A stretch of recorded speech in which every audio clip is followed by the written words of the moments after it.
Greetings, Earthlings. Today we are taking a look at Ace Studio.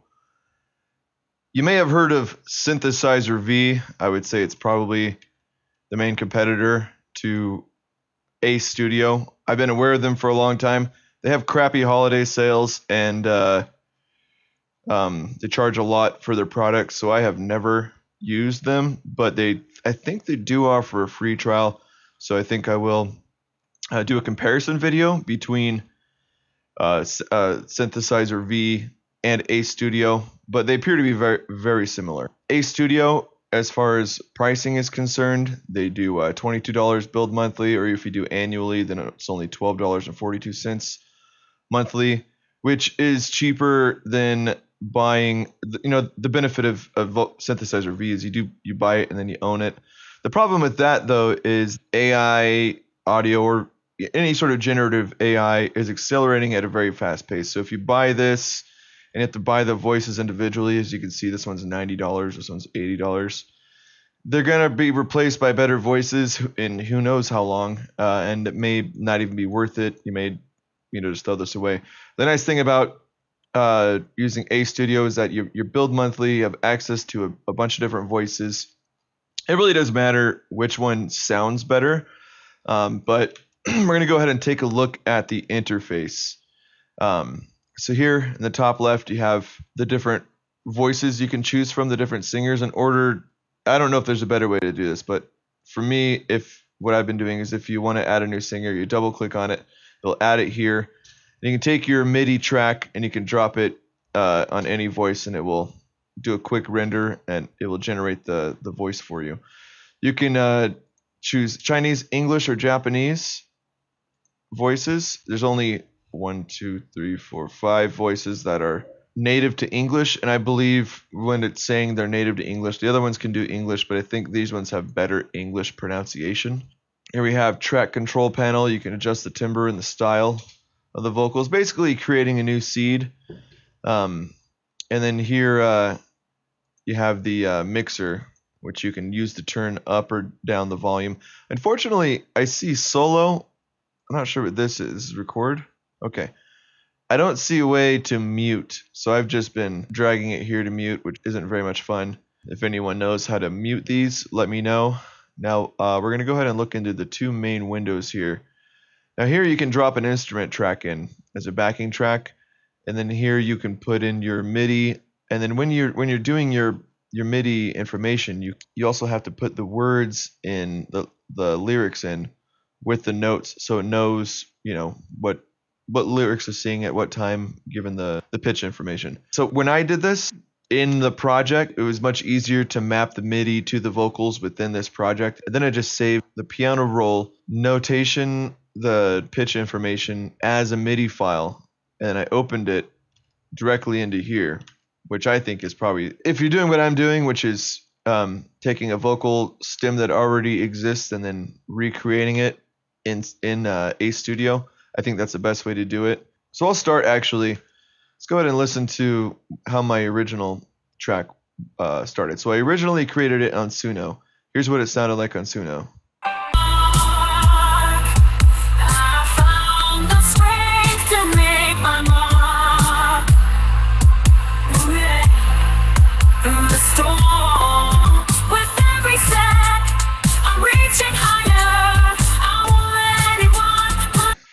So I really liked the coherency in this. I had to chop it up to help it sound this good.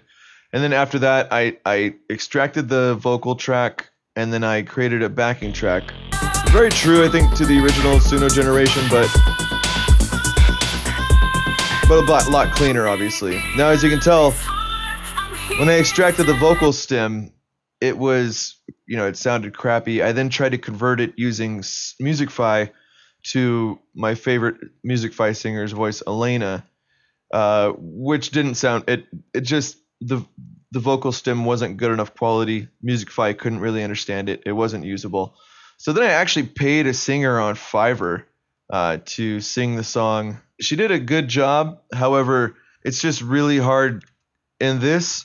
Even though the vocals sound like shit, I just love the way that this little AI singer is just belting out pushing a lot of air.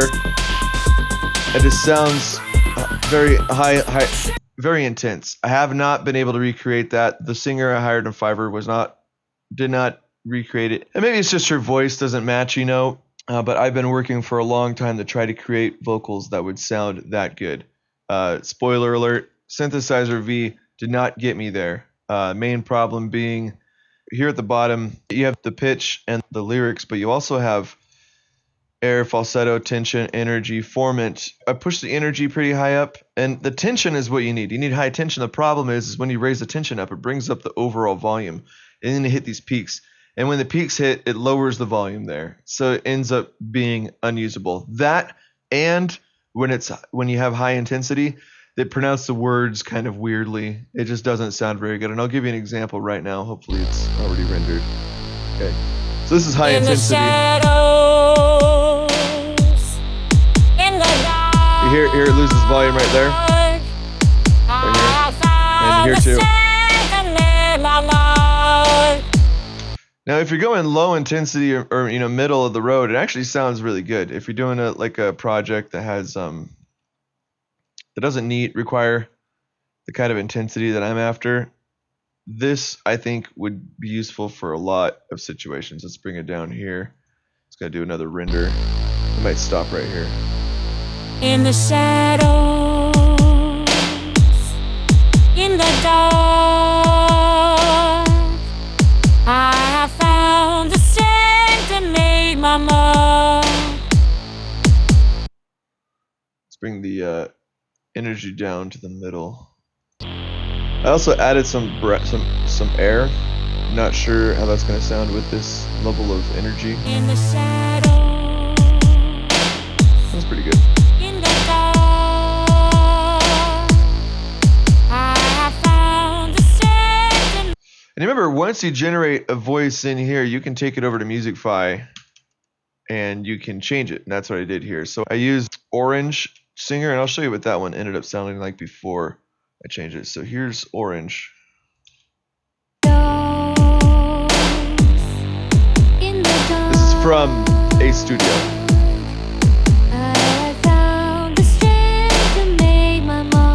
And here it changed over to Elena in Musicfy.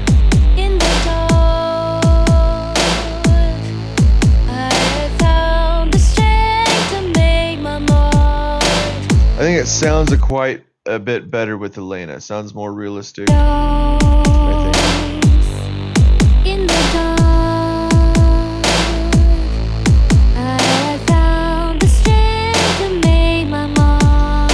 It just sounds, this one sounds a bit weaker, the original Orange, and this Elena one, it sounds a bit fuller, a bit richer. It sounds like she's putting more power and effort into it as well. So definitely suggest doing something like that if you're going to use A Studio. But honestly, it's a really useful tool to have. If you've seen the way that I use Suno to generate AI vocals, you don't have as much control over the pitch and the lyrics as you do with this. And this is also great if you want to create a mock-up to send to a singer to pay them to sing it, of course, obviously, But let's get into some of the functionality and give you some advice, which will save you some time possibly. As I mentioned, I had created, and I'll show you so here, let's see. So this is the original vocal stem I was working with from Suno. Then I created the melody using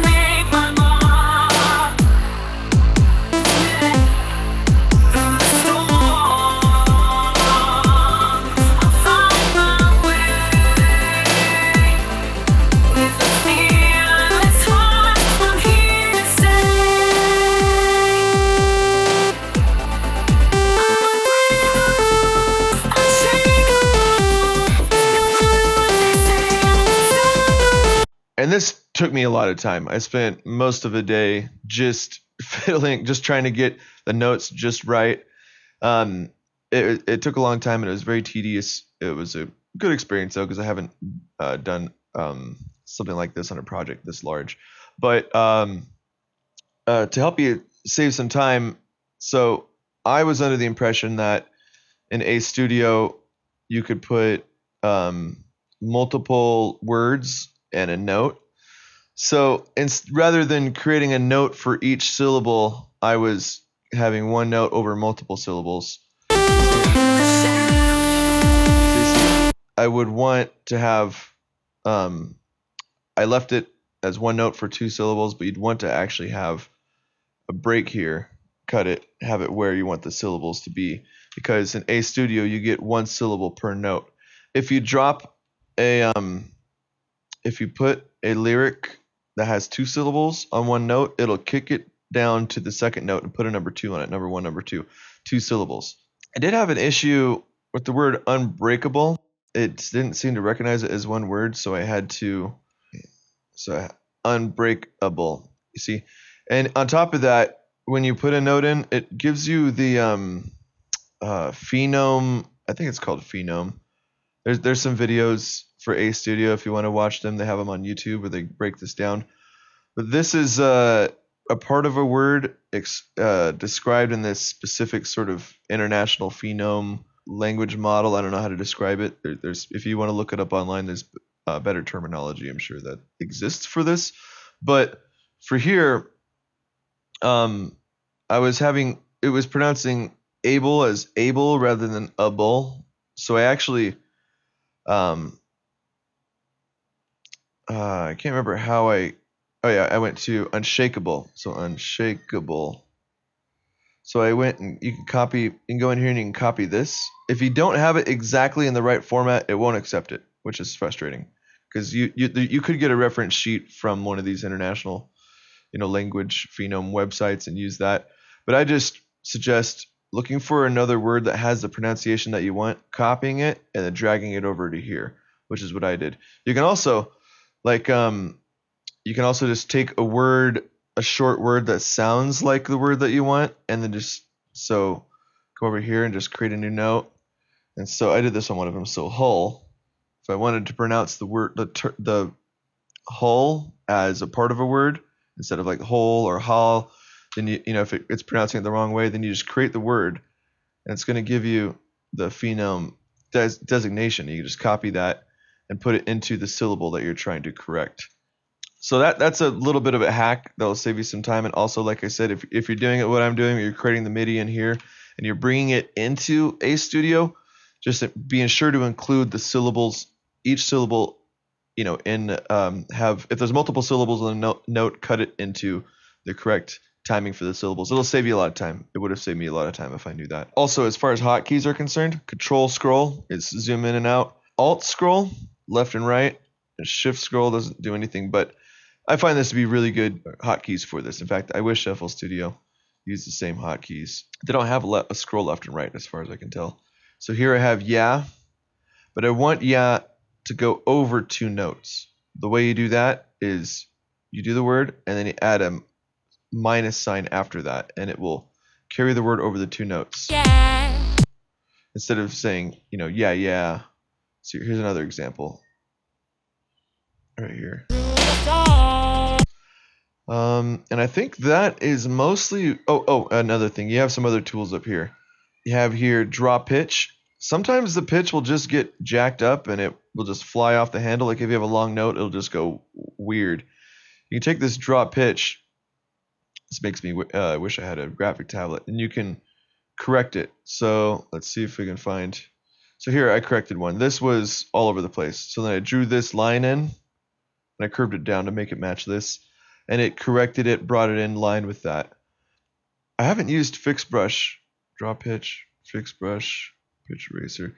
So pitch eraser is probably just erasing the pitch. Vibrato, I haven't used vibrato yet. There was enough natural vibrato in the initial generation. I didn't feel that I needed to change it. I'm not familiar with modulation, although I should learn about that.